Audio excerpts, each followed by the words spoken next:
Do you need to connect your Trust wallet to Ebi Exchange? Right here, right now, I'm going to show you exactly how to get it done.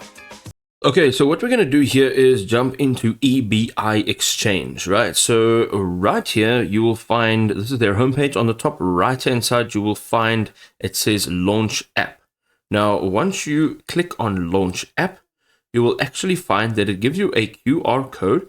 Also gives you the opportunity right over here to copy the code. And quite simply, if you're jumping into your Trust wallet, on the homepage, as you can see right over here, you can go up to the top left-hand side. You'll see the little QR code scanner.